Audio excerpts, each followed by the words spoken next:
What is up, everyone? Welcome back to Paragliding Atlas podcast. I am Aninder Singh, and if you're new here, this is the show where we talk about all things paragliding. From gear tips to flying techniques and stories to experiences, we cover some of the most interesting and important topics that you've always wanted to know more about from the blue yonder. Today, however, I want to chat about something that is crucial for all of us who love to fly. And I'm talking about none other than our humble carabiners. You know, those small metal clips that keep us connected to our wings, which we rely on every time we take to the skies? But how much do we really know about them? Let's take a closer look and see how we can make sure that they are safe and reliable as we practice the art of flight. So, as I was designing this episode, I reached out to a trustworthy equipment manufacturer in our industry, which goes by the name of Finsterwalder and Charly. Now, Finsterwalder and Charly have often been known to make high-quality carabiners for various applications in the sport of free flights over many years. But Thomas Finsterwalder, the owner of the company, himself could not be a part of the show due to his limited English language proficiency. However, he was kind enough to send me a research paper that he had worked upon a few years ago, from which I was able to take some very key takeaways and prepare the first of its kind solo episode for all of you out there. Now, even though I completely understand that the world of carabiner is much larger to cover in a single episode, this, however, is an attempt to cover one of the most important, yet one of the most overlooked topics of material fatigue. Today, we'll try to simplify some technical concepts, share some insights from the paragliding community, discuss some practical maintenance tips, and highlight why it is so important to pay attention to these small but vital pieces of equipment. So, without further ado, let's get started.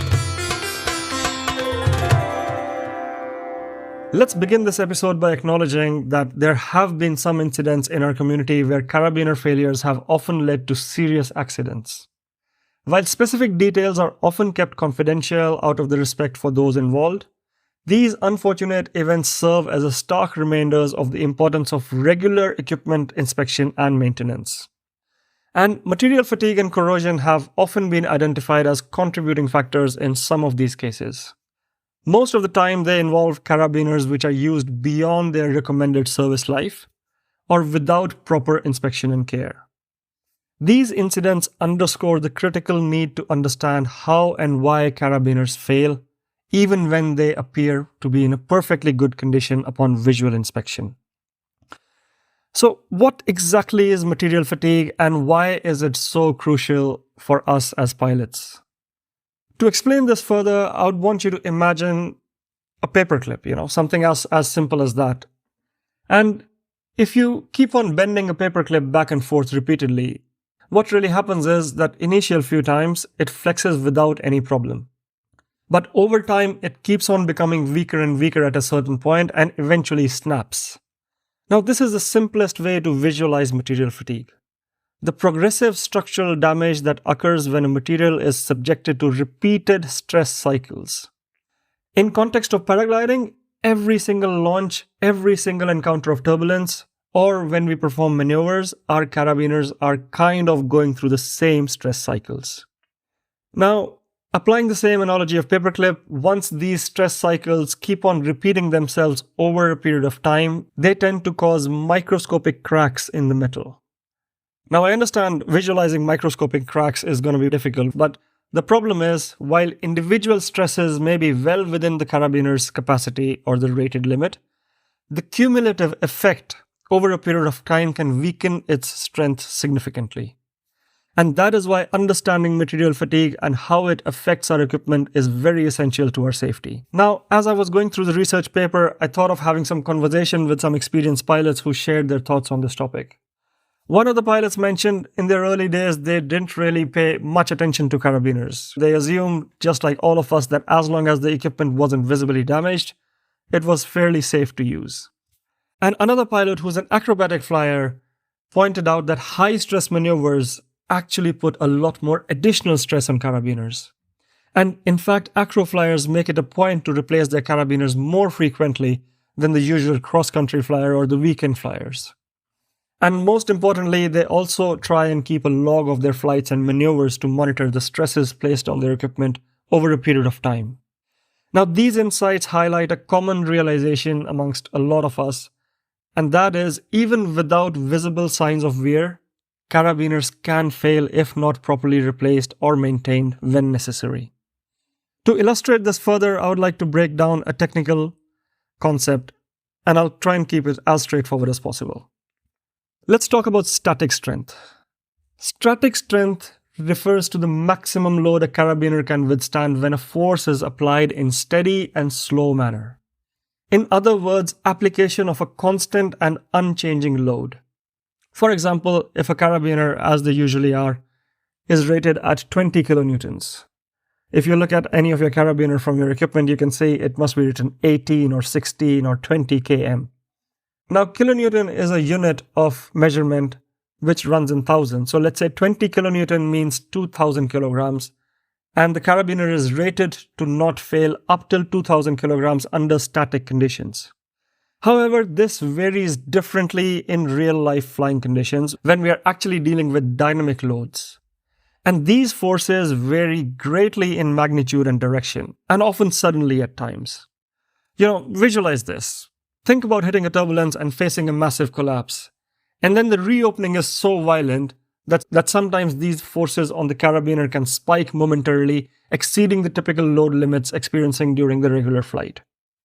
Now, going back to our paperclip analogy, bending it gently in one direction may not cause any issues, but rapidly bending it back and forth accelerates the fatigue process. So similarly, dynamic loads also contribute to the material fatigue in carabiners in a very same way. Each stress cycle, even if it's below the carabiner's maximum rating, adds up over time. And this cumulative effect can weaken the carabiner, eventually making it more susceptible to failing.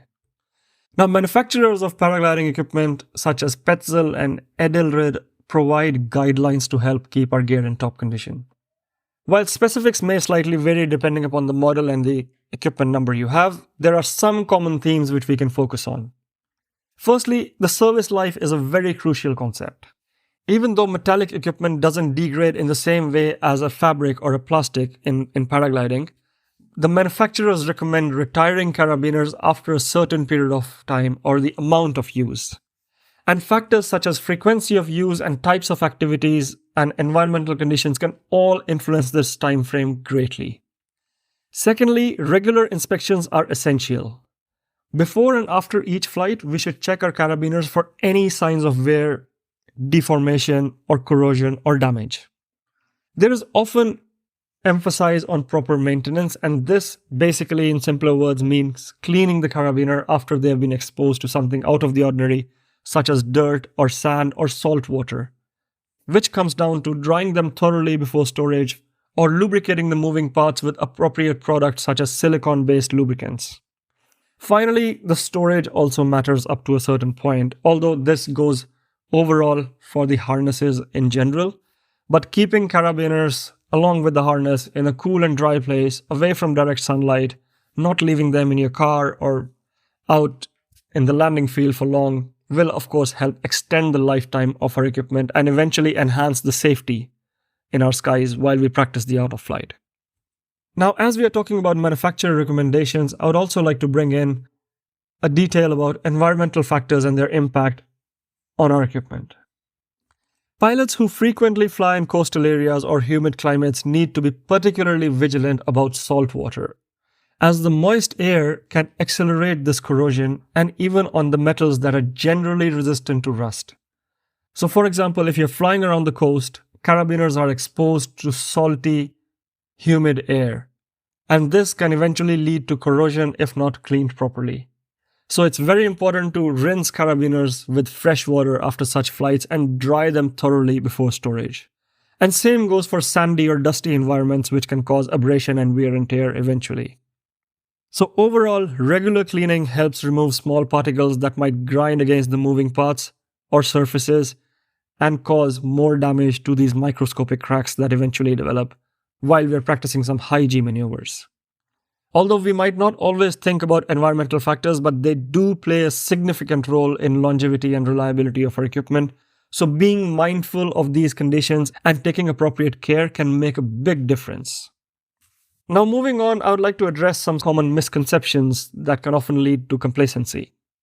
The first one, which of course even I as a flyer have to go through a lot of time, is that if it looks fine, it is usually safe, because usually we visually inspect something in the first go, and it's easy to assume if our carabiners show no visible signs of damage, they're kind of good to go.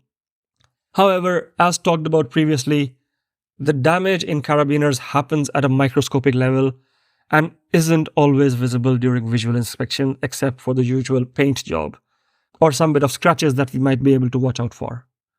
Now, oftentimes I've seen, and this usually goes for people buying pre-owned equipment, that carabiners last forever if they're not involved in an accident. And needless to say, as mentioned earlier, regular stresses will accumulate over a period of time based on how much the equipment has been used by the previous owner. So, carabiners do have a finite service life, and using them beyond this period will increase the risk of failure greatly. Now, third one and the last one is basically about steel carabiners, because steel is much more durable and resistant to wear and tear than aluminium that is more common in our industry. However, we have to understand it is not immune to material fatigue and corrosion, and they also require regular inspection and maintenance, just like the other aluminium or alloy carabiners that we are most commonly using in our usual equipment. Now let's get on to some actionable steps that we all can take to make sure that we keep our equipment in top shape possible.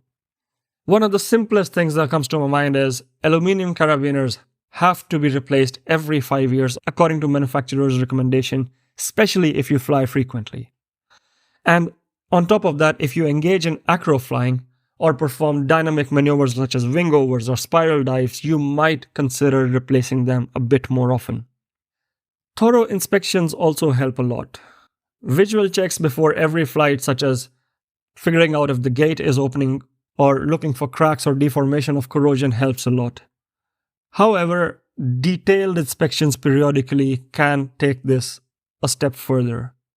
Try taking a closer look using a magnifying glass, or even better, try having a professional qualified person inspect your gear. Now, I can sum up this section that by incorporating these simple tips into your routine, you can help ensure that your equipment remains reliable and safe, and you can have the peace of mind that you want while you take to the skies. So, staying updated with latest information from manufacturers and paragliding community is vital, because manufacturers often release safety notices or updates based on their guidelines on new research and new findings. So subscribing to their newsletters or checking their websites periodically can help keep you informed. Additionally, engaging with fellow pilots through clubs, forums, or social media also allows us to share experiences and learn from each other. And remember, knowledge is a powerful tool in enhancing our safety and the safety of people around us. Now, as I plan to wrap up this episode, I would like to talk a little bit about advancement in carabiner technologies and how it looks forward in time to come. Oftentimes, manufacturers are always exploring new alloys and composite material that offer high strength to weight ratios and build resistance to fatigue. These eventually aim to produce carabiners that are lighter and yet more durable. The gate mechanisms have been there for a while, and in time to come, the idea is to reduce gate flutter and help minimize the risk of accidental gate openings, and eventually reduce the stress on carabiner during dynamic loads. Some carabiners are also planning to bring in the visual cues of featuring wear indicators, which basically will alert you when the equipment is reaching its end of its service life or needs inspection. Although still in development, there are some talks about RFID tags or sensors into carabiners to try and track the usage and stress cycle. This technology one day could provide pilots with real-time data on their equipment and conditions. While these innovations sound really exciting, I would like to underline that they do not replace the need for regular maintenance and responsible equipment management. So to bring it all together, here are some steps that you can take starting today. First of all, check the age and condition of your carabiners. Review your equipment. Refer to the manufacturer's guidelines for service and maintenance life. Secondly, educate yourself. Read the user manuals and safety notices from your manufacturer. Stay informed about new developments and recommendations in the paragliding community. Thirdly, implement a maintenance routine. Make this a part of your lifestyle. Schedule regular inspections and try and stick to them. Try and keep a logbook of your equipment's usage and maintenance performed as well, and not just about the flying hours. And lastly, engaging with the community, sharing your experiences, participating in discussions, workshops, or webinars will help a lot. And taking these proactive steps, you not only enhance your own safety, but also contribute to the culture of responsibility and awareness in the paragliding community as a whole. So, final thoughts to wrap this up. Material fatigue in carabiners is a very crucial issue that deserves our attention. While it might seem technical or even daunting at first, understanding the basic empowers us to make better decisions about our equipment. Remember, these little small pieces of metal are responsible for keeping us connected to our wing and keeping us safe. So, respecting their limitations, maintaining them properly, and replacing them when needed is the way we can entrust our lives to them in a responsible manner. And on that note, thank you so much for joining me on this journey into the world of carabiner safety. I hope you found this discussion insightful and it inspires you to take a closer look at your own gear. If you have any questions, thoughts, or experiences that you'd like to share, please feel free to reach out to me at aninder@paraglidingatlas.com. To spell it, I'd say it's ANINDER@paraglidingatlas.com, and also all my social media links are available in the show notes below. And needless to say, your insights enrich the community and help us all fly safer.